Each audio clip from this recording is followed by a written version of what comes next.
Watching the Loose Cannons, presented by Red Cap Plumbing and Air, a Tampa-based company who takes pride in their reputation for timely service, professional results, and exceeding your expectations they truly define. Hashtag Tampa Proud. We are joined today by Super Bowl champion. We're on a roll right now. Super Bowl champion, Sean Murphy-Bunting. What is up, Sean? Welcome to the Loose Cannons, man. What's up, man? I like the sound of that, Super Bowl champion. That sounds good. Telling us, for the rest of your life, Sean. For the rest of your life, bro. Man. Seriously, you're going to be 80 years old, and you're going to be Super Bowl champion Sean Murphy-Bunting. Right. That's crazy. Multiple time, hopefully. That's Hall of Famer, Super Bowl champion. Not just that, though. Leading up to that Super Bowl, you entered some legendary ranks, too, with 3 interceptions in the first 3 playoff games. Yeah. I mean, I think that tied the playoff record for in terms of the franchise, but there's only a select few guys who've done that ever. I thought you almost had one in the Super Bowl. I think maybe it was taken off the board with a penalty or something like that. No, that was in the regular season. Regular season, it was taken off for a penalty. Super Bowl. I mean, everybody said that I had a chance to get one, I guess, but I mean, I don't recall. So I mean, I'm assuming you feel like you have a chance every time the ball's in the air. Absolutely, that's mine. Absolutely. I want to talk about that, Sean. Players deal with adversity. You guys talk about it. Throughout the season, you get dinged up. There's stuff that happens that nobody, doesn't come to the light of day. But there was a little rough patch because of that.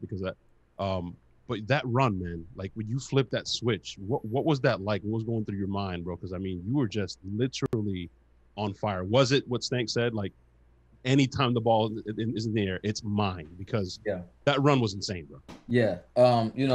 I think that I kind of really started to feel myself again, like you said, I mean, I'm not, trying to make any excuses or anything, but I was dealing with a lot of injuries, throughout the year, whether it was my ankle, my groin, my hands, things of that nature. And so obviously, dealing with stuff like that, my mind wasn't there.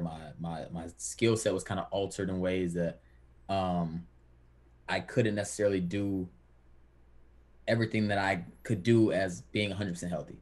But it was really a learning curve, man, just learning how to play through the injury and learning, that at the end of the day, I mean, I got to fight and I got to compete regardless of if I'm hurt or not, because everybody else is hurt too. So, going into the playoffs, man, I was starting to actually feel healthy again, which is kind of reverse from what most people are. So I started feeling good, man. My confidence was going through the sky. And, I mean, it showed. I just kind of played like I had nothing to lose, So it was really a mindset thing for me. It felt like the entire defense had that same type of curve. You know what I mean? Obviously, right. The team went through its struggles. We played some hellacious offenses. We took it on the chin a couple times. But all of y'all seemed to get hot at the right time, at the right moment. And I don't know if you were feeding off each other. That tends to happen on defense. Yeah. But I don't know, man. Going into the playoffs, we as fans we've seen Hall of Fame defense here in Tampa. We've seen that ultra confident defense. We were a defensive organization. And to see what you guys were building there and what you started to accomplish with all the pieces and all the players you guys have and the Gravediggers thing coming through, man. Yeah. It was a beautiful thing to see for sure. Absolutely. Yeah, man. We just fed off each other, like you said. I mean, we knew we were the best, and so it's one thing in knowing you're the best, and it's another thing is showing you're the best. And so, I mean, for us, it was just showing up every single week and proving that we were the best. Obviously everybody knew we had a number one defense with number one front seven. And the guys in the back end, obviously none of us really had or have a name. None of us have made that impact in the league. None of us have been all pro. None of us have been any of that. And so just being able to make that mark and stamp in that legacy kind of meant a lot to each and every one of us back there. And so as a secondary, we knew we needed to step up our game to, complement our run defense. And when we did that, we really weren't going to be able to be beat. It's crazy you bring that up because the guys on the back end, you, Carlton, Antoine, even Mike Edwards, you guys are all young guys. You guys are all on your rookie deals. You guys are going to grow together and create this, like, you guys hit your stride, I feel like, in the second half of that first Atlanta Falcons game where it looked like something clicked and that was it. You guys were just going to play to your potential and just dominate these teams on defense, and it showed throughout the playoffs. Obviously, you went on a crazy streak, like I mentioned earlier. Speak to growing with these guys, having everyone kind of going through the same process that you're going through. Of course, you got a couple of vets in that group too, and you got Levante that you can always go ask questions to and things like that. But speak to kind of being that tightly knit young group in the same grouping out there on the field and kind of learning together, growing together, and building the grave diggers, as we call them now. You guys coined it, obviously. Yeah. So I mean, it's like you said. I mean, we're all hungry. We piggyback off each other. Jamel Dean, Jordan Whitehead, other guys that are young in their rookie contracts. I mean, we all have something to prove. We all know that we have to step up in order to be where we want to be, whether it's a Super Bowl winning defense, Hall of Fame, whatever it is. We know that we had to step up, and so just holding each other accountable for every single thing. Getting extra work in each every day, sitting around later in meeting with each other off the field. We just had to do stuff that you normally wouldn't do in college, and it was taking that learning step. And when you get to the league, because once you get to the NFL, it's really all mental, and it's about your technique, it's about your discipline, because the physical nature of the game is still going to be the same. And so, everybody that you play against is the best, or were the best at their college. And so now it's to the point where everything is so small knit, and you have to be, perfect on the details and perfect on everything like that in order to be successful in this league. And so each and every one of us knew that. And we, like I said, we just grew with each other, man. And it's been fun. It's actually really fun. This is, I hate saying this because I don't want to sound like that guy, but this is probably the first team that I've ever really played with that I've enjoyed every single person on the team. There's no egos. There's no guys thinking that they're better than the other. There's no guys. It's always strictly work. You show up to grind, to get better, to push each other, and to win. And everybody on our team has that goal. So yeah, it's crazy. You got superstars on this team and no real divas. I mean, Mike Evans could be a diva. He deserves to be a diva. He's not that guy. Absolutely. You guys got Sue. You got JPP. Guys who have had a history. Big name guys. Yeah, Tom for sure. We got many future Hall of Famers, in my opinion, on our team. And like I said, there's no egos. There's guys like Mike, guys like Levante, guys like AB. They're always there, going hard in practice. Pushing the next guy, pushing whoever they're going against, and just competing. At the end of the day, they don't act like they're bigger or better than anybody else. And they just strive for greatness each and every day. You know what, Sean? I can relate, because on this Loose Cannons podcast, I mean, we have the great Sam Elliott, and he's the best at being humble. Right. And he pushes us, and we push each other. We keep each other accountable. It's I get it. I see what you're talking about, bro. I get it. The one thing I noticed about – oh, sorry, go ahead. You mentioned Jamel Dean, and we saw him at Bruce's golf tournament. Yeah. And the first thing I told him, and I asked Jason like the same question I'm about to ask you. First thing I told him was, bro, you had the play of the season. Like, you literally, there's ebbs and flows. You've been playing football your whole life. Yeah. There's ebbs and flows, and there's momentum in seasons. What were your thoughts, and what was it like on the field seeing him take that pick six against Green Bay? And it was kind of like, we had some more injury stuff in the dip. So after that, it was like, pfft. Yeah, it's funny on the field, because most of the time, like I said, we're always on the same page, and I knew what coverage we were in, obviously, and I knew that he was going to jump that route given if they ran it. If they run this specific route, I know he's going to jump that route. And, you kind of can see formations. You get to recognize certain plays that guys are going to run. and you know the call that we're going to run. So if they run that specific play that we think they're going to run, this might go the other way. And Dean is known for jumping routes. When it happened, I mean, I wasn't shocked, but it was just more like I can't believe you actually did it. A lot of guys will talk about it like, oh, if this is run, I'm going for it. I'm doing this, I'm doing that. But it's not many guys that'll play what they see. And he did exactly that. And it was a great play, like you said. I mean, one of the best, if not the best play of the season. And it was a big momentum change, and it was a game changer and helped us win that game. So best play of the season was this. Hey, Sean, how much better can this defense be? I mean, you guys are all young. You're still coming into your own. You're still learning those hard knock lessons on the field, you know, and I mean, I feel like, I mean, Jamel is one of those guys that freaky athletic guy, as rangy and as long as a corner you'll see in this league. Right. And I feel like he's only scratched the surface. I feel like you've only scratched the surface. Yeah. And I was gonna say, I feel like a lot of us are only really scratching the surface, like you said. I mean, we hit our stride in the playoffs, but we still had room to grow. We had plays that we left out on the field, and it was like, maybe this play shouldn't even have been a first down. You know, it was things that we left on the field that, you know, moving forward, going into next year and the season after that, and so on and so forth, where those plays, they're not happening anymore because we're that much better. We're going through the same defense. We're with the same guys we're playing with. That chemistry still.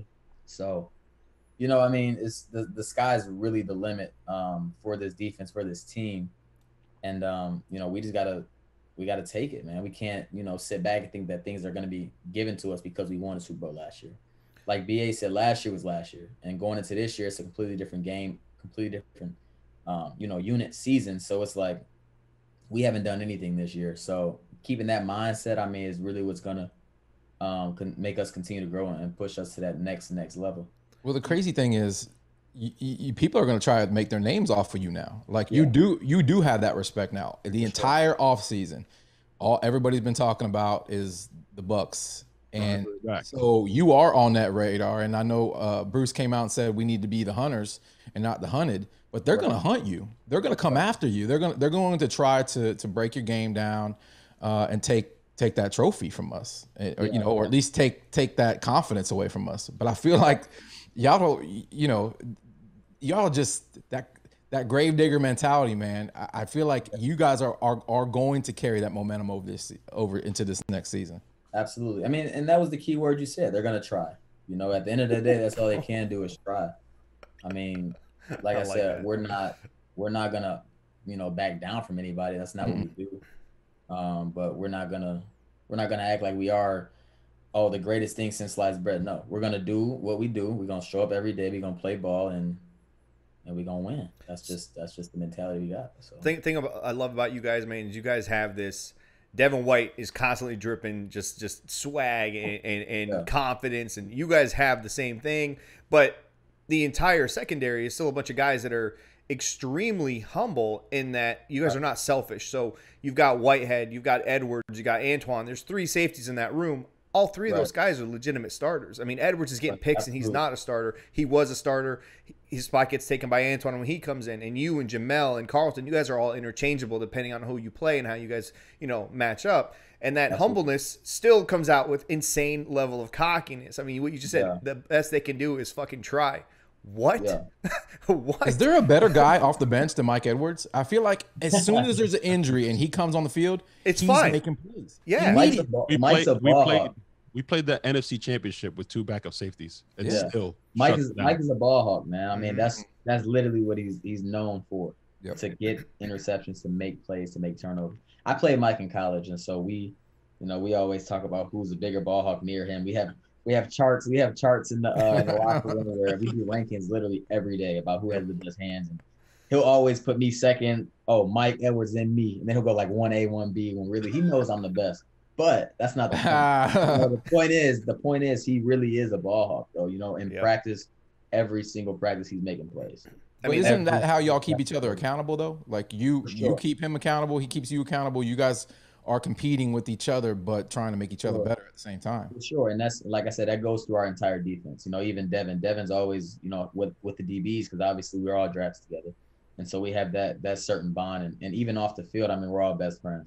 I talk to Devin every single day, every other day. I talk to Dean every day, every other day. So same with Mike. And I mean, it's like it's a real brotherhood, man. It's beyond football. But football is just a part of it. You know, football is the quote unquote work part of it, but you know, we don't look at it as work, man. We just go, we have fun, we focus in on what we need to focus in on, and then we enjoy our time together, man, and that's all we can do. Speaking of Mike Edwards being a ball hawk, he had that amazing toe tap with the Jordans on against the Saints and Drew Brees, that game ceiling. Yep. Hey, I noticed the Jordans too, bro. The Jordans, my God, bro. bro. It was Those like, Jordan cleats, bro, taking the Jordans to a whole different level. Like, I just want to wear them. Mike's probably got the most swag as far as in the DB room, man. He's probably got on the field. I would say Mike's okay. Mike's got pretty much. I think on the field. There's a difference, but you know, on the field, I think that Mike's pretty much got the best swag on our defense. I'm pretty sure everybody would probably say Mike. I mean, I was going into one point there. That Saints game, man. You guys obviously you're tight knit group. What did it mean to you guys as a group, as a team, as a defensive back unit, to go into that game facing the Saints? Everyone knows, you know, the history with the Saints. We hate the Saints. We had an entire show called "Fuck the Saints." Like, that's how much we hate these guys, right? Yeah. It's always "fuck the Saints." Yeah. What did it mean for you guys to go into that game? One, were you guys kind of already confident in what was going to happen? And two, what did it mean for you guys to go in there and kind of beat up Big Brother and take down the giant finally? Slay the dragon. Yeah. I mean, I've been on the Bucs for 2 years. Lost to the Saints 4 times already. And obviously I beat them once, and that one time was when it needed. When it mattered, Saints fans. You guys out there talking shit. For me, you know, it's like it was relieving, obviously, to beat them in a game that really mattered. But it's just a start. You know, it's going to be a consistent battle each and every year. They're always coming to play. You know, it's never. You know, certain games you kind of go in and you kind of know what the outcome can possibly be. And with that team, obviously you want to go in and win every game. But they're smart. You know, they got smart coaching. They got good players. They can make plays. And we just got to make sure we're always in our P's and Q's. And it's always going to be a battle, but we always got to come out on top. And that's the plan and that's the goal. And so you got to make sure that your preparation leading up to that game is always perfect and as close to perfect as it possibly can be, and just get ready for a war. Sean, I got to ask you. What's up? Because, you know, there's a big contingency in this town still that have a certain attachment to a certain quarterback. Yeah. And you guys are playing said quarterback that used to be your teammate on Halloween. On Halloween. The Gravediggers on Halloween. In NOLA. In New Orleans. Is there a certain level of you guys kind of licking your chops because you know he might give you a couple opportunities? I gotta know. Has that been discussed in the Gravediggers, group text? Like, I can't wait. Forget that. Have you text Jameis and been like, I'm coming for you? Coming, bro. You know what, man? Me and Jameis have a really good relationship. And we, you know, I've talked to him multiple times throughout the year of him just really checking in on me, making sure that I'm good, and me doing the same thing. And I obviously, you know, knowing Jameis knows that we're coming, but at the same time, we know that he's gonna let it go, and so. He's got, you know, he's thrown for 30 touchdowns before in a season. So he's capable of doing so. But like I said, I mean, he knows what we're known for, and he knows how we are as a defense. We know how he is as a quarterback. And so we're going in there, obviously licking our chops, hoping that he gives us a few. But like I said, being on your P's and Q's and just, you know, paying attention to the details, making sure we are prepared for everything that they can possibly throw at us. Going out there and getting turnovers and creating turnovers and getting to the quarterback and making him feel uncomfortable and giving us the ball. That is the goal. That is the plan. I don't even care if you get another interception against the Saints. As long as you are stiff-arming Michael Thomas, I am a happy man. I am a happy man. Bro, oh my God, that was my phone wallpaper for like an entire week after that. Yeah. And then Devin White did it too. Just get out the way. Oh yeah, Devin's was different. Devin. Yeah, but Sean, I don't know. I mean, I know what it meant to y'all to beat them, but for the fans, and you probably saw some of it. I mean, I don't put out dance videos. I'm an old man. I don't do TikTok. But I was dancing. I put out like 20 videos of me dancing. It was our Super Bowl, and then we won the Super Bowl. But that was one of the best victories in the history of this franchise ever. because y'all did slay the dragon, and they talk so much shit, and they danced in our locker room, and their fans are just atrocious. The worst fan base in the NFL, the worst, not even close. So you guys I have not stopped talking shit. You follow me on Twitter, Sean, you will see every day I let Saints Nation remind know. them. I remind them every day. You won that NFC South. You won that NFC South, but like you said, John, we won when it counted. Follow me at Stank Bastard. Listen, we tried to put a billboard in NOLA right after the Super Bowl. We tried to put a billboard in New Orleans that said "We Dat."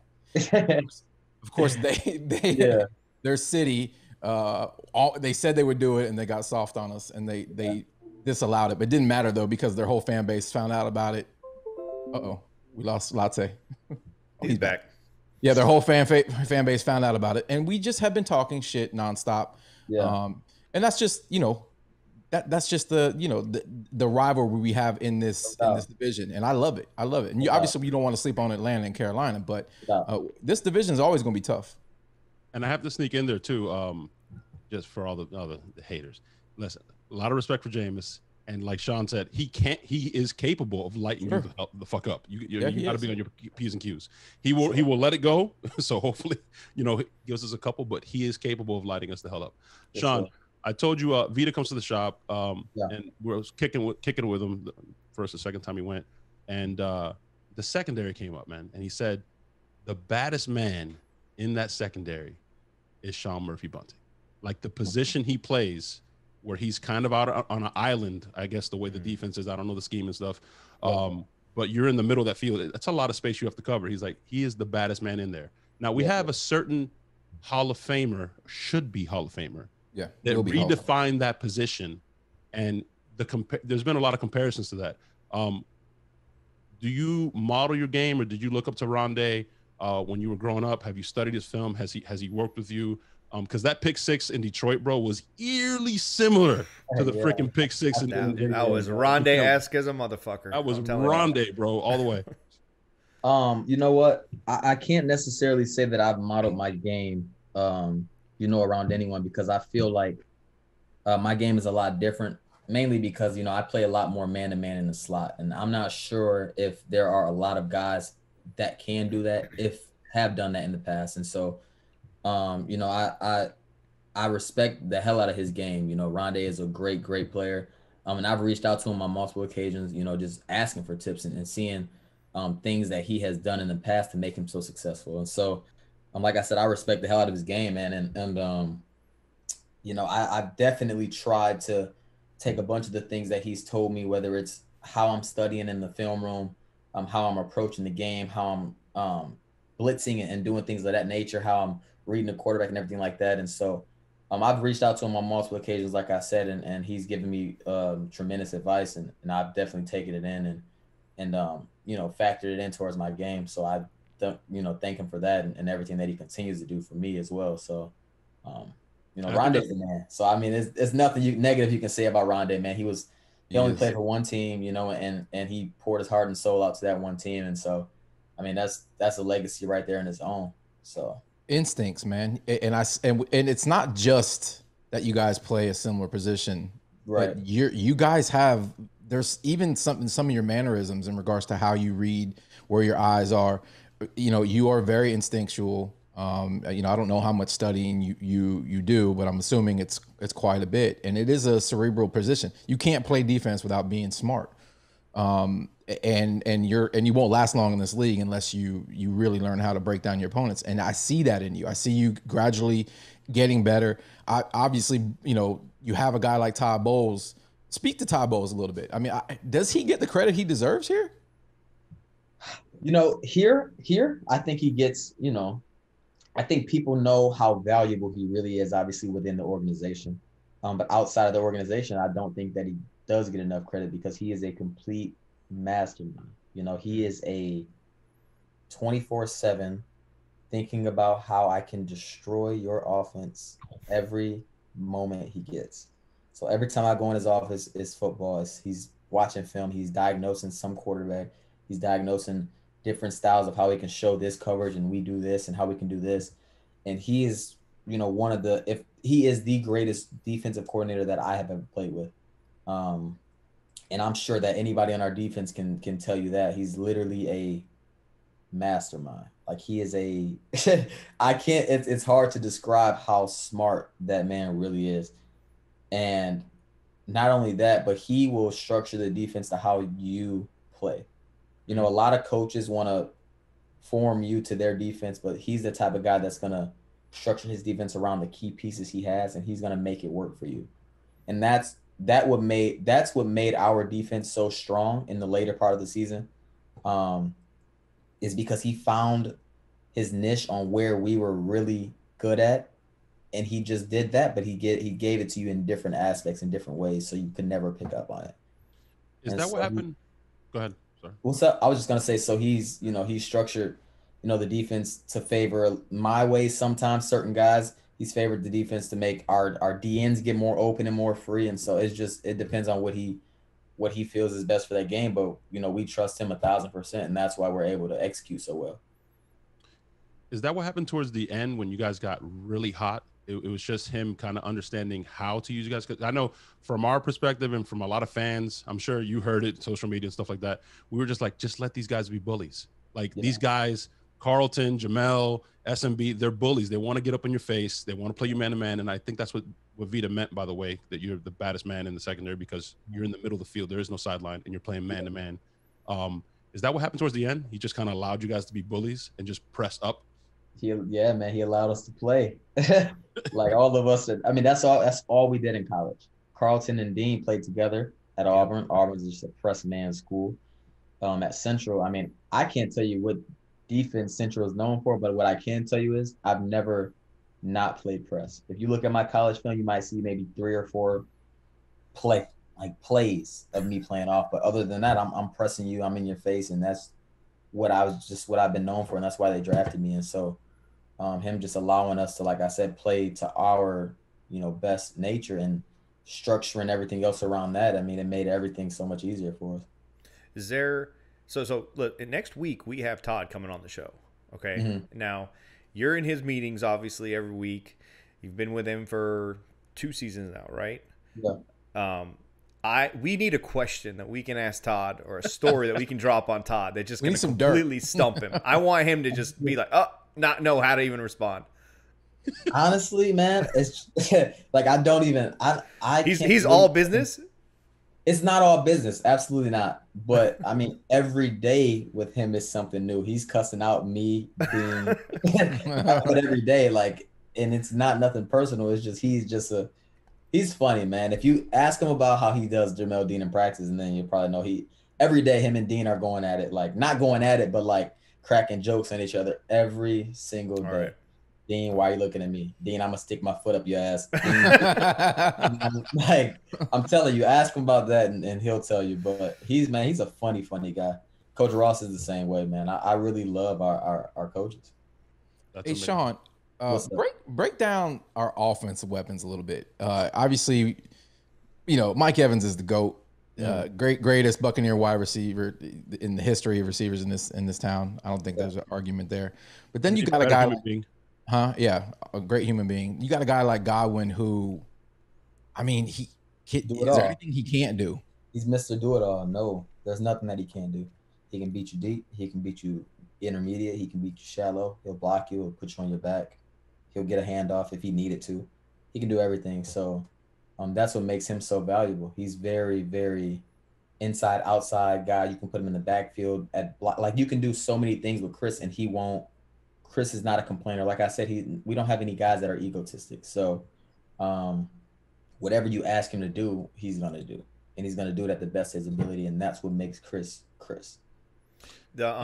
You forgot about wide receiver 1. No, I didn't get there. I was going to mention Scotty. And when you and Scotty match up in practice, man to man, who wins? You know what, man? Me and Scotty actually haven't gone man-to-man in a long time. I truly don't even think we got a chance to go head-to-head last year at all. And our rookie year, we gave each other both problems. Sometimes I would beat Scotty. Sometimes he beat me. And so that's really the competitive nature of the game, man. It's competing at all times. I played against Scotty in college. Now in college, Scotty ran from me. You can tell him that because he did. But I'm always gonna hold that to him, man. But it's always just trash talking, man. It's all fun and games, obviously. Yep. But nope, I don't want any. Nope. I tell him all the time that he was dodging me, and he'll say, "No, you were running from me." But Scotty was lining up in the slot. I didn't play slot in college, but in other games he was lining up on the outside. So that must tell you something. I don't know what it is, but sounds to me like he was going to the coaches. Hey, listen, make sure I don't get matched up against that SSB kid. That's the way it may seem. I'm not gonna get off the line. If you match me up on the outside, I'm not gonna get off the line of scrimmage. Fastest guy in the secondary. Fastest guy in the secondary is it Jamel Dean? Have they raced? Has anybody raced Scotty? Is he fastest guy in the locker room? I can't say that. I can't say that Scotty is the fastest guy, mainly because I haven't seen him run against Dean. And Rojo. We have some guys that can run. Rojo's a good example, yeah. So I can't sit there and say, you know what, he's the fastest, blah, blah, blah. But I can tell you that he is for sure in the top 5. Have you been on the field yet with Darden? With Jalen Darden, the rookie? No. He was I don't think he took that many reps in the past. He pulled his hamstring too, I think. Yeah. Okay. Reps. Sean, he's a guy who can take the top off too. Tom Brady came to town, right? And I'm sure everyone's asked every player on this team about how it feel to play with Tom Brady, yada yada. Before the season even started, I mentioned something. Tom Brady? I only know 7-time. I'm sorry. Okay, my bad. 7-time. All right. So before the season started, I mentioned something that I thought was really, really kind of telling and intriguing to me, was that Tom Brady played on obviously a lot of those championship-winning Patriots teams, and a lot of them had secondary players that would make the Pro Bowl, or they would get big paydays, guys that would show up that you otherwise didn't really know much about them. They were kind of just guys, right? Speak to what it has been, and again, and the same thing happened for the Bucs. I'm not saying you guys are just guys, but you guys took it up a whole 2-3 notches from what you guys were doing the year before.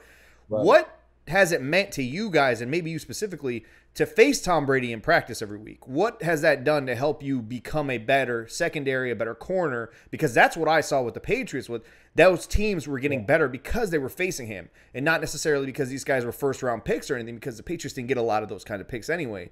But speak to being able to face Tom in practice every week and how that helped you guys just leaps and bounds in terms of your growth. And whatever. They made Tom Brady better. What you talking about? Yeah, I agree. I'm sure that happened at some point, but come on now.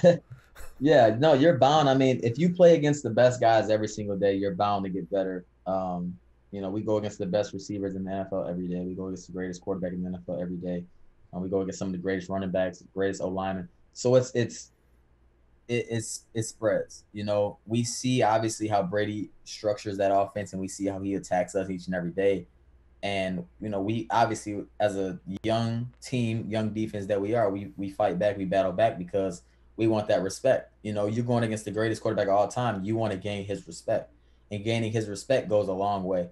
And not only gaining his respect, but you want to gain the respect of those guys that you're going against and that you're playing with and battling with, like Mike Evans, Chris Godwin, AB, Gronk. Speaking of Gronk, how the fuck do you line up and cover that guy? No offense, bro. He's huge. No offense. How do you do it? You don't. You don't. You don't.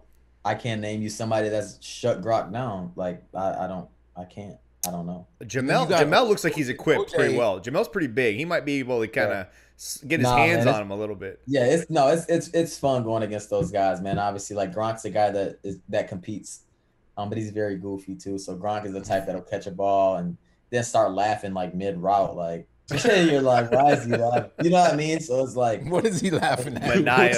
But he's so competitive, and he's always working hard. And so like you can't fault a guy that's working hard each and every day, that's battling each and every day, that's putting his body, on the line for his team each and every day. So, that respect. What about OJ?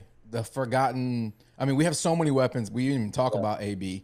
But this guy, was starting to kind of come into his own and then got injured. Where's his mentality? What's his mentality like? Where do you think he's at right now? Man, I know for a fact that OJ is just ready to get back out there on the field and just prove to everybody that he is who he say he is. OJ's a baller, and everybody knew that when he got drafted. And like you said, he was making those strides, just making a name of his own. Obviously, given the time that he was playing, it was like, he was the next best thing. And so, obviously he gets injured, and You know, he's bouncing back, he's fighting back, but he was in the, you know, training room every day working to get better, working to get back on the field. Spirits were still high. He wasn't down on himself. You know, he was in the locker room still cheering guys on, supporting guys. Oh, I seen that play. Good play, lad. You know, stuff like that. And so, I mean, when you see a guy like that, you know, he's more motivated than ever. And, you know, he's ready to get back on that field in the top. I said that how do you cover Gronk kind of jokingly because back to the whole Ronde Barber thing. When Tony Gonzalez was with the Falcons, he used to completely destroy us, eat us up, and they finally put Ronde on him, and Ronde did the best job of anybody in regards to shutting him down. And you're talking about a size difference; it didn't matter though. He was a dog, and he wasn't going to let Tony eat on him, bro. And it was awesome to see, honestly. Right, no doubt. Sean, when you guys first. Sorry, I gotta cut you off because I gotta get this Tom Brady question in real fast here. But, so before you guys faced off Sean, against Tom in training camp or mini camp, you guys had to have had a wager behind the scenes of who was gonna get the first pick off of him, right? You guys had to. Please tell me. It was Edwards that got it too, right? We had a bet, but I don't really remember exactly what it was that we bet, but we for sure did have a bet, and Mike got it the first, literally. First practice, I think. Like he got it. I remember hearing about that. There were actually fans. There were actually fans that were like, "Oh my God, he's throwing interceptions and practice." Like people were worried about Tom Brady. I remember. I responded to all those guys. Like, y'all forget Mike Edwards was a fucking ball hawk at Kentucky. Come on, man. Come on now. Literally. Okay. I gotta ask you for a favor. And normally I don't do this type of stuff. I'm not gonna ask you for nothing, but I do. Can you thank Carlton Davis for me, bro? For calling it as it is, slant boy. Yeah, thank you. I'll thank him for you. Thank you, because I'll thank him for you. Fuck the Saints. Oh man, I want to thank him in person. I'm gonna thank him for you for sure, though. And then we spoke on injuries and OJ and stuff like that. And I told you about Vita. What did it mean, and what kind of boost did it give you guys to get Vita back? Because I mean, Vita is a monster. So whenever you got him and Sue right there in the middle, it's like off the snap. First of all, Vita's quick as ever. He's one of the quickest, interior D linemen in the NFL. If not, probably him and Sue are hand in hand, quick and strong. But Vita will take the center all the way back to the running back. Like Vita will destroy the entire A gap. Yeah. So it's a like pocket wrecker. And when he does that, you're opening up holes for Devin White to run through, for Levante David to run through, with Shaq and JPP on the edges. That really causes havoc. So having him back was like a complete game changer. And you know what? Even when Vita was out, having Nacho there, Nacho was a big factor as well going throughout the season, because he was doing the same thing that Vita was doing. And having multiple guys that can fill roles like that and do that type of thing only makes your defense stronger. Hey, Sean, you only have one sack? Yeah. I know you have to be in Bowles' ear saying. It's hard to get sacks when you have Devin White and Levante. I get it, but listen, it's like, listen. We know you can tackle. And I'm there for a decoy, basically. Yeah. Well, hey, we know you can tackle, and we know you hate quarterbacks like every defender does. So you got to get. Well, you know what? We'll talk to Bowles next week and put it in his ear. Okay. To give you some more rush opportunities. No, I'm telling Todd. I'm straight up telling Todd. Like I told him at the golf tournament, don't fucking give me no coach speak answer when I asked him about the Chiefs. I said, listen, Sean Murphy-Bunting needs 5 fucking sacks this year. I don't give a shit how you figure it out. I don't care if you got to slide him in there and tell JPP to drop down into coverage. I don't give a shit. Yeah. Get my man's 5 sacks. I think you had one against against Carr? When you guys played the Raiders? It was against I got one against I've had some pressures obviously, but no, I got my sack against Deshaun Watson. Yeah. Deshaun Watson. Yeah. He's not lying, by the way, Sean. Like he legitimately, Todd was like, he's like, what did it feel like, man, to have them fly here just to kick 3 field goals? And Todd tried to go, the coach speak. Well, it's a team effort, and he literally cut off Todd. It was like, don't give me that shit. You speak from here, Todd. I was like, and then Todd changed. Todd changed. I saw the real Todd. He started talking to me. He was swaggy as hell. He was like, "Listen, man, I told them." Well, we attacked him. It was like midway through the day. Yeah, we attacked him. We put a chain on him. We put glasses on him. We put a hat on him. The pictures is legendary. And Yeah. you get a copy of that because it was real. And then we did the same thing to Tom Moore, and he did not appreciate it. Tom Moore didn't laugh one time. He just straight stoic ass, didn't say a single fucking word, just grumpy as hell. You can tell he wanted to be shenanigans. He wanted to be on a boat in the middle of a lake in like Minnesota fishing by himself. He wanted nothing to do with this. More the man, Coach Moore the man. Our podcast is sponsored by Baby Oil, and the people that watch this podcast nominated players to who would look best lathered up in baby oil. So Vita Vea won last year. And we were getting people to nominate Todd Bowles and Bruce and Mike Evans. We asked everybody at the golf tournament to nominate players. By the way, they nominated you from the secondary. Several of them did. Everybody did. Man. But we asked Tom Moore, and he's like, "I'm not doing that shit." He's like, I am not answering that. Everybody else played along, and he's like, "I'm not doing that." It just walked away. Yeah, some jackass shit, honestly. You said you and Devin are close. You said, what an incredible player, man. I mean, he's like a missile. The dude is fast. He hits, brings hats to the party. Something clicked for him, right? Like in the second half of the season, specifically the Green Bay game. I mean, his coverage just went to the next level. Can you speak on that, or was it something that the light bulb just went off for him, or what? Because he's a young player, obviously. I mean, it's his second year. No, Devin shows up, every day, ready to work on something. And it was finally, he got into the like you said, the coverage. He wanted to get better at being a better coverage linebacker and just getting better in his drops. And honestly, the only thing that Devin was missing in his coverage was just his depth.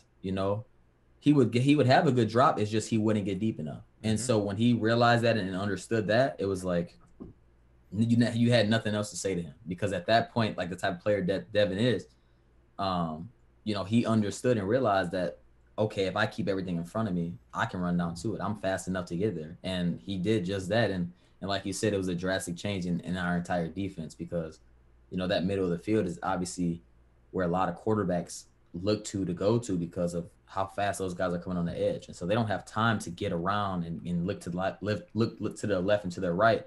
They try to get that ball out fast, whether it's check down, whether it's, a dig across the middle. They try to do concepts to make the easiest throws. And so just those guys getting that depth with Devin and Levante right there made everything so much easier for everybody. Specifically the Green Bay game on the goal line there. I mean, he covered like 3 routes. It was insane. And can you speak to the people out there that talk crap?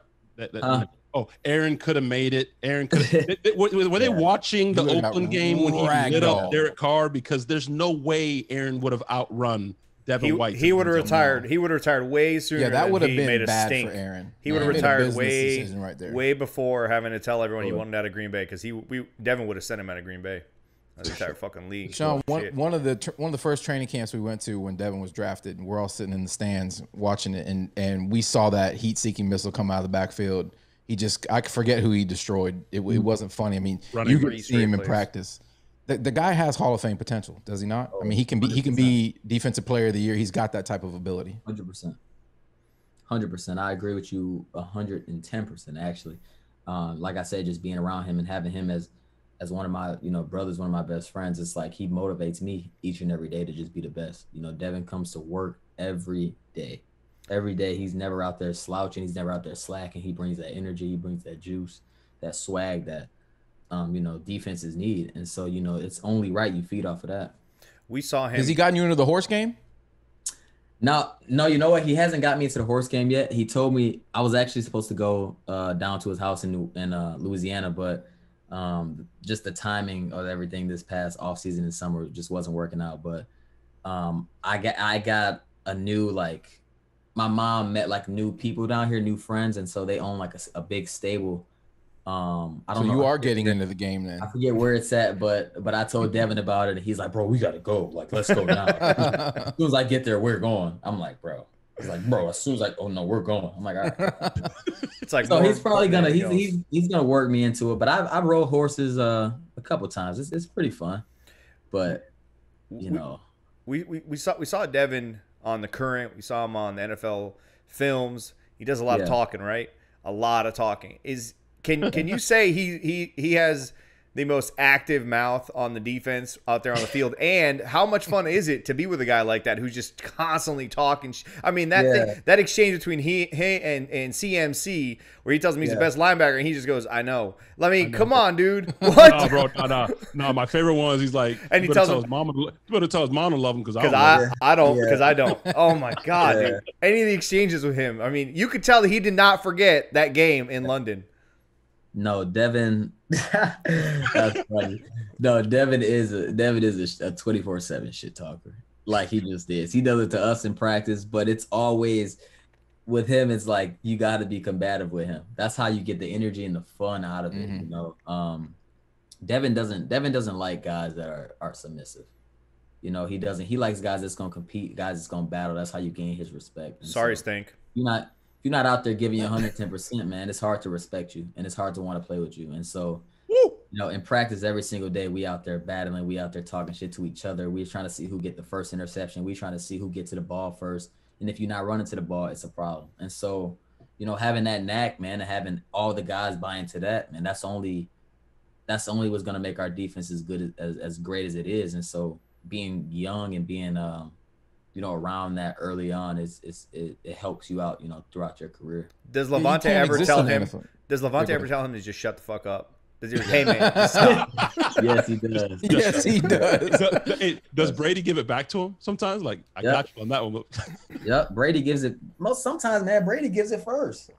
Sometimes he gives it before he even start practice. Like, all right, bud, I'm coming. Like, I'm coming at you. All right, well, we're gonna see. All right. I mean, we all know there is an evil side to Brady. Like he wants to just completely destroy everybody. I know. He seems so nice. He's got that $1 million smile. You know, he's the face. He could be the face of America. That guy just. But you know, deep down inside, there's an animal in there. He's a competitor, dude. He's a competitor. I mean, you see it every day. He's got 7 rings and he's still in the NFL. Like he's still trying to get more. It's crazy. That should speak for itself, you know, and that energy rubs off on all of us. And it's really how you take it in. I know being the guy that I am, it's like I observe that every single day. And so if I see that every day, it's only right that that's what I have to do. That's how I have to be, you know, going throughout the rest of my career. It's like he's showing you the way. So why not pay attention and buy in? Now, you said as far as the swag, the shit talking, the momentum, if you're not going to, you know, bring hats to the party or give it 100%, it's going to be a problem in that room, in that defensive room. Yeah. Did that kind of swell all to the moment? Like, did you guys all take it personal? Because my favorite moment in the Super Bowl was this. Like, was there a build up to that? Like, bro, you came into our house, you doing the backflips, you doing all that. Yeah. I mean, absolutely. You know, it's a sign, like you said, I mean, he came, you know, they came into, you know, our stadium, he's out there backflipping, he's doing whatever. And don't get me wrong, he's a great player, great asset to what they got going on, fast as hell, like a lot of talent they got. But you do that, you know, you're bound to get something thrown back at you in due time. So when Antoine did it, if you see the film of him doing it, I turned around and I was like, I'm like, what are you? And then I realized that we were still going to get the ball back. So then I didn't care. So then I ran off the field and I don't remember if it was Coach Bowes or BA, but somebody was cussing him out. And I was like, no, F that, you good. Come on. Yeah. But like, it was just the heat of the moment, man. It's competition. You know, it's being competitive and it's the fun and the nature of the game. Yeah, man, that was after the play. So 15 yards wouldn't have fucking mattered. We had the ball. It didn't matter. Yeah, and in the moment, I didn't know that, dude. I was like, oh my gosh. I saw you going like this. My father-in-law was lit. We watched the game together. You guys remember that thing? Yeah, I do. My father-in-law was lit. He was pissed. And he was pissed. You don't the fucking penalty. I'm like, Randy, we still got the ball. It wouldn't like, bro. I saw it and I was like, we're gonna get 15-yard penalty. I thought the same thing. I thought they were gonna get the first. I said, I don't give a fuck. That shit was fucking amazing. They weren't gonna score. Hey man, you'd be surprised how many times like me and him have like gone to like a restaurant or like gone to like get something to eat at like one of the bars and stuff, and they'll come over to the table and they'll be like, "Hey, dude," and he's like, "They're like, can you do it for us?" He's like. He's like, why'd I do that, David? Did you see the shirt? Did you see the shirt that Sammer designed? Did it get to you? I think I saw a shirt, but I don't know if it's the one that he designed. Bro. I mean, it's glorious. I thought I gave a couple of your moms. We'll have to bring you one. Oh, you gave her some? I thought I did, yeah. Okay. Then, at the golf tournament, yeah. Because I gave a couple. I gave one to Mike. I gave one to Mike Evans to give to Antoine because he was out of town. Yeah, Godwin got one. Dean got one. Yeah, I was gonna say because I haven't even been around. I really just got back, like maybe 2 or 3 days. Yeah, like Tuesday. I just got back. How beautiful this thing is. If it'll focus. Yeah, focus. Man, wait, I see it. Does he have the thing on his face? Bandage on it. Yeah, Sam. He got the bandage. Sammer hand drew that thing. Yeah. I gotta get mine. Sean, you're a Michigan guy. Obviously, the Detroit game, dream come true, like fairy tale type experience to have that type of he got a pick 6 performance in that stadium in your hometown. Yeah, it was cool, dude. I mean, that was my first career pick 6. I've never had one, so that was the first one of my entire football career. Even back to high school? Dating back to Little League. I mean, Little League in high school, I played wideout. So, I mean, I played corner in high school in my junior and senior year, but I caught interceptions, but I just didn't take them back. But you're probably like, I'm going to step out of bounds so my quarterback will throw it to me. So I jack up those numbers. I actually used to go out of bounds. I used to run, and then right when I was about to get hit, I would just run out. Then I go right back on offense and then run a go ball. Yeah, there you go. See, I get it. See, I get it, man. I get it. Is there even like a part of you that wants to approach Leftwich and be like, can you put a play in there for me? Or is that wide receiver room and this is just too many weapons? You don't Who even are you bother? taking off the field? They got way too many weapons, bro. They don't need No. You need to answer that question like prime time. Like prime time would answer that question. If Leftwich wanted to give me a shot at going in there and getting a goal line fade, I promise I'd come down with it. Ooh. I'm telling you, you should have answered that the first time, just like that. Prime time, listen, Deion Sanders. You got to answer like Deion, bro. Yeah, I want you to do that on Lattimore, please. And then once you do that, I will donate $10,000 to your charity. We will collectively donate that. Absolutely. No, exactly. Speaking of charity, you said you just got back into town. You and your moms do a lot of cool things with the community here and back home. Your mom has the, what's it called, Successful Jocks and the Mothers Behind the Athlete. Speak to what that group does and what you and your mom kind of focus on, and also the event that you guys got going on this Saturday in Tampa. Yeah, so obviously, my mom's portion of that is really, man, just motivating and empowering, like she said, the moms behind the uniform and also just the kids. I mean, we work with so many different kids on a variety of things, whether it's kids from foster care, obviously just underprivileged kids, and we kind of enlighten them. We give them hope, we give them light, and show them that there's a way to still get everything that you want and everything that you need in life, and you just got to work hard and maintain that great mental space. We've, like you said, we've took them on shopping sprees, we took them to Monster Jam events, and this event coming up, it's really just a day to get outside, man, a fun, like she said, what did she call it, a tailgate. I think she called it a Sunday fun day tailgate. Tailgate experience, yeah. So and she's just gonna make sure that everybody's out there enjoying themselves and mingling, and we're gonna have some players out there, obviously, trying to grab some of my teammates to go, and we're just going to go out there and just have some fun, man. And I think the community needs it. I think that it's obviously very good, for those kids to get outside and for them to see and interact with guys like me and guys like my other teammates and just people in general, man, and just have fun and have hope. The Successful Jocks organization in general, I mean, they've got some really big things coming up, actually. And I'm not sure if she wants me to make it known yet, so I'm not gonna say anything. I don't think she does. I don't think she does. but they definitely have some stuff up their sleeve, and it's pretty damn big. So I guess I can say that. So yeah, it's fun, man. Fun working with my mom just to see that all she does is give back. My entire life she's done everything for me, obviously, and for my brothers, and making sure that we got to where we were.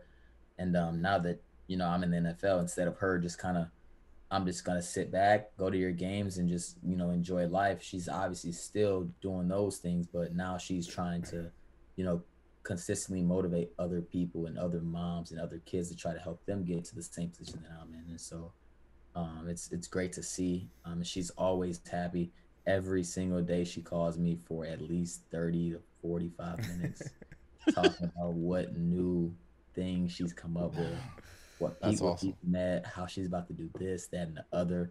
And I love her for that.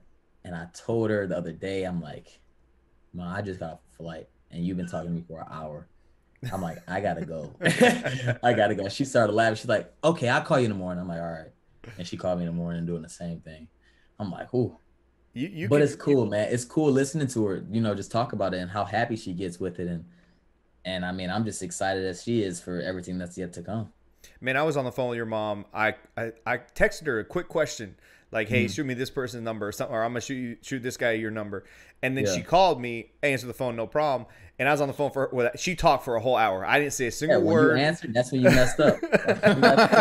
I was like, you're about to adopt me. I do the same thing with my own mom. I sit on the phone for an hour while she talks, and now you're doing the same thing to me. You could tell your demeanor changed though when we brought up your mom. You can tell she means a lot to you. You got a little soft spoken. It's definitely cool to see what your mom. She's really good people, man. She does some cool stuff awesome. For sure. But sometimes like I said, I put my headset on though. My gaming.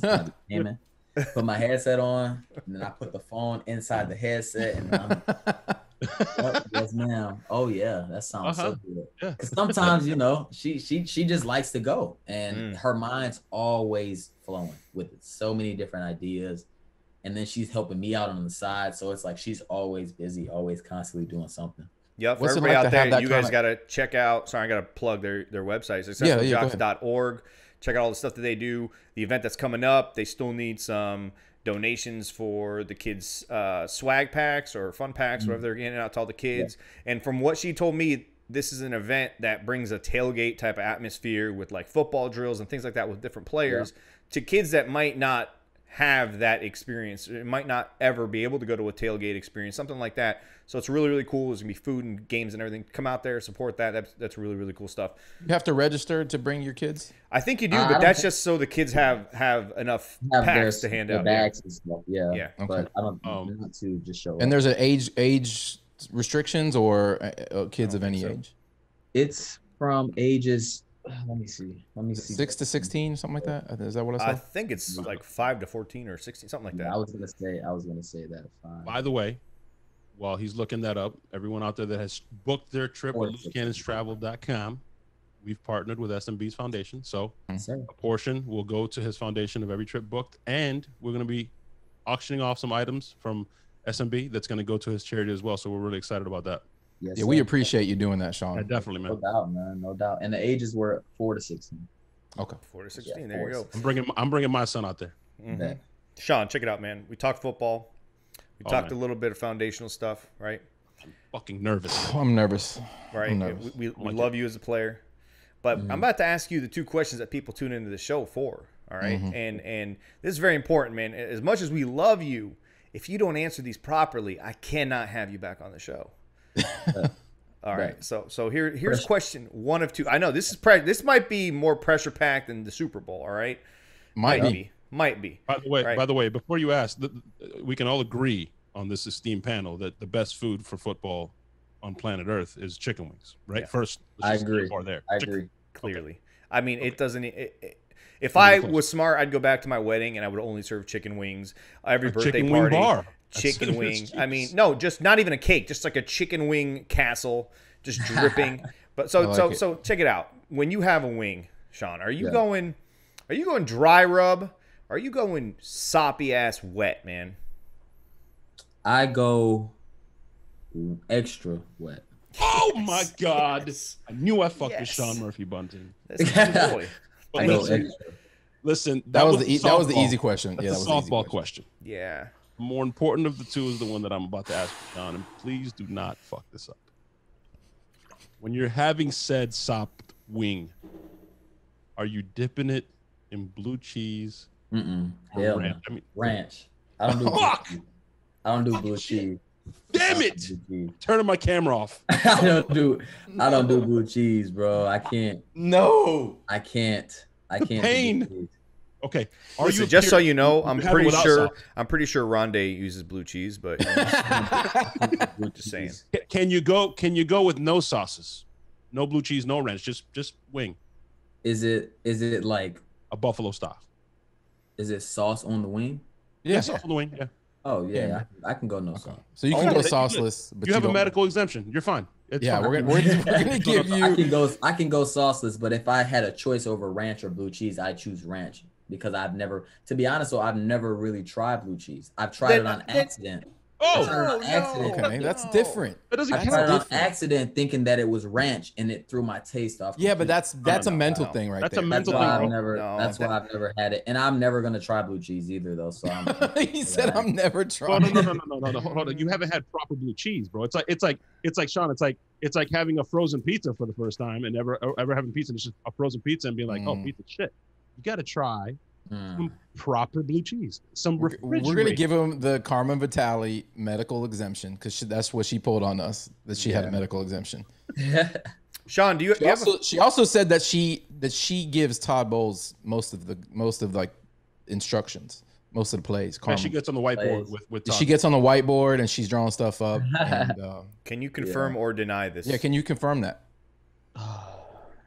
Let me see. Has Carmen Vitale been in the meeting room installing game plan? Whatever Carmen says goes. Oh no! Wow, Right. Smart man. Right. Smart man. Right. Smart answer. man. Sean, you said you agree that chicken wings are the greatest food in the entire galaxy. Do you have a favorite local wing joint yet in Tampa? I actually don't. I think when it comes to wings, I've been to obviously I've been to what's the sports bar called that not buddies.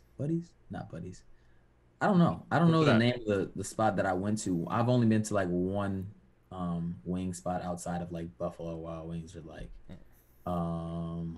Hooters. I mean, in Michigan, those are the only things that I've really gone to. Like in college, it was like, oh, B-Dubs is right there. So I've never really, like locally, I haven't really eaten out that much around Tampa outside of, I like Black Rock, but I get steaks from there. So Black Rock is good. Yeah, so I don't have your life, Sean. We're going to change your life. You trust us, right? And in the little time that you know us, you trust us, right? Yes. And you don't agree with the whole blue cheese thing, which is fine, but you trust us. So we're going to take you to a wing joint that's going to blow your fucking mind. What's the name of it? We can't tell you. We can't say. Can't tell you. Why? We will tell you off the air. We'll tell you off the air. What if I've already been there? You haven't been. If you have, you would have already answered my question. What have been your favorite place? What does it start with? No, man. I can't tell you. I can't tell them. Off there. I'll tell you off the air. I can't do it on. I can't do it on the show. It doesn't even start with a name because it's secret. It's an actual secret place. Speakeasy. It's a speakeasy. You gotta know the password, bro. Otherwise, you're not getting in. And we happen to have the password. Happen to have the password. You're dealing with the Xerxes of the Buck fandom nation. I got some connections, man. I got some connections. Sean, I mean, I think we've asked you pretty much everything we could possibly talk about here, right? Yeah. Sean, thank you so much for coming out, man. Hanging out with us, talking Super Bowl, Rondé Barber 2.0, all of it. Fucking love it, man. We wish you obviously a bunch of great luck, and we hope to see you stiff arming the shit out of Michael Thomas all season long. Sure. Yes. And just know we're out there fighting for you, Sean. Follow me on Twitter @StankBastard. I'm out there representing. No, you know what? One last thing. What's up? When you guys roll into New Orleans this season, we're gonna be there. All right. I know you guys. I know you guys get all swagged up, but if you're wearing like a suit that day, I want you to get off of that team bus wearing a We Dat T-shirt that I will send you. All right. Good. He's all right. Good. It says We Dat because they keep asking us who dat, and we finally went up to New Orleans. We answered the question. You guys just happened to answer. We Dat. We Dat. Man, the Bucs camera crew is going to be taking pictures of everybody getting off the bus. They're going to see that and be like, yeah, don't put that one on social media. But you got to send us the photo. All right, Sean. All right, man. Hey, man. Appreciate y'all for having me. Appreciate Thanks, man. Sean. Go Bucs. We're going to end it the only way we know how.